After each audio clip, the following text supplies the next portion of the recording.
Hello, everybody. Welcome to today's devotion for October 18th. Today's devotion is titled Use What You Have for Christ.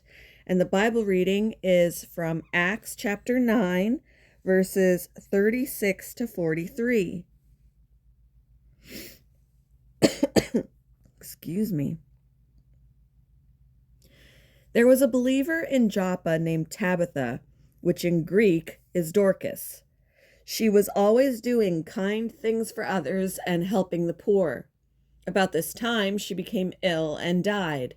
Her body was washed for burial and laid in an upstairs room. But the believers had heard that Peter was nearby in Lydda, so they sent 2 men to beg him, "Please come as soon as possible." So Peter returned with them, and as soon as he arrived, they took him to the upstairs room. The room was filled excuse me, guys. The room was filled with widows who were weeping and showing him the coats and other clothes Dorcas had made for them. But Peter asked them all to leave the room. Then he knelt and prayed. Turning to the body, he said, "Get up, Tabitha."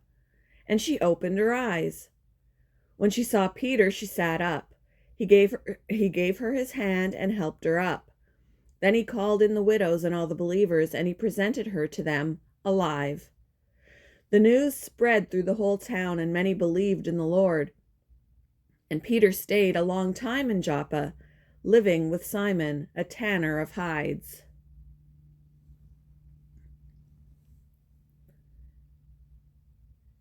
Ever heard of the Sewing Hall of Fame? Established in 2001, it recognizes people that have made a lasting impact on the home sewing industry with unique and innovative contributions through sewing education and product development.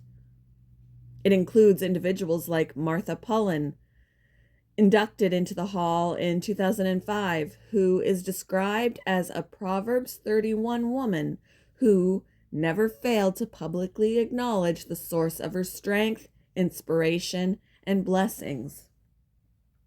The Sewing Hall of Fame is a 21st century invention, but had it been around during the 1st century in Israel, a woman named Tabitha might have been a lock for induction. Tabitha was a believer in Jesus and a seamstress who spent time sewing for poor widows in her community.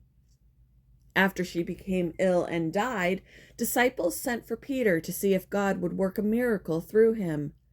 When he arrived, weeping widows showed him robes and other clothing that Tabitha had made for them. These clothes were evidence of her always doing good for the poor in her city.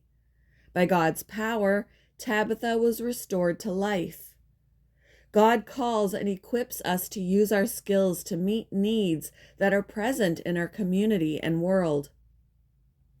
Let's release our skills into the service of Jesus and see how he'll use our acts of love to stitch hearts and lives together.